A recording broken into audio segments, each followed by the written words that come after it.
giving you an order. You're to treat everybody you come in contact with that's been impacted by this storm as if they were a member of your own family. Your mother, your father, your brother, or your sister, or whatever.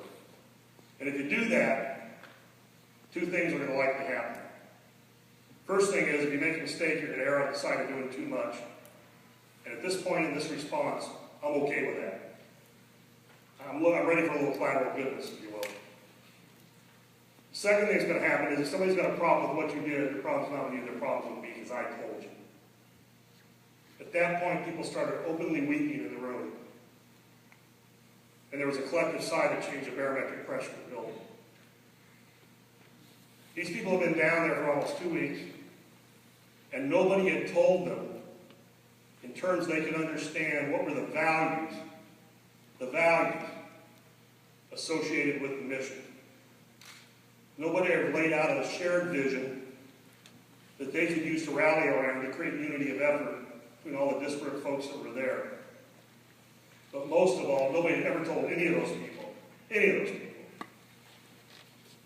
that somebody had their back. Somebody had their back. So fast forward 5 years later, it's like days ago all over again. I'm on an oil rig in the Gulf of Mexico. They're trying to drill a relief well to shut off the Macondo well for the Deepwater Horizon oil spill. And I'm walking around, I'm trying to talk to the BP and the Transocean folks. And you know what one of them told me? We're working 20 hours a day trying to drill this intercept well. I go back to my room at night and I can't turn on the television.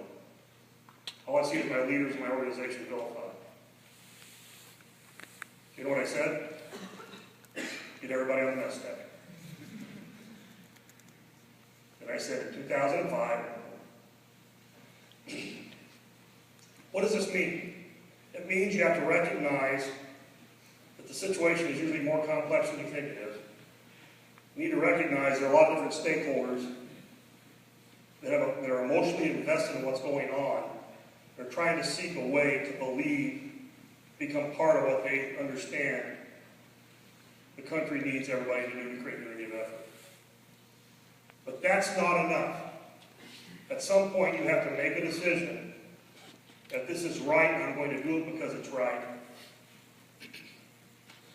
And folks, that's called moral courage. It's deciding that I'm going to act, even in the face of low probability, high consequence outcomes, even in the face of media criticism and everything else. Because I've always believed in my life, the great thing that Mark Twain said once. He said, always tell the truth.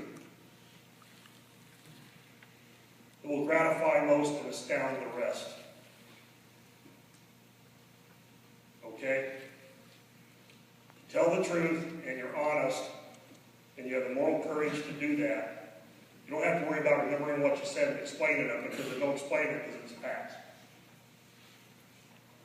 And sometimes you have to be able to speak truth to power if you want to have the freedom to act the way you need to. And if you don't do that, you're condemning yourself into a set of boundaries you self-imposed on yourself and your ability to act because you are concerned about the consequences.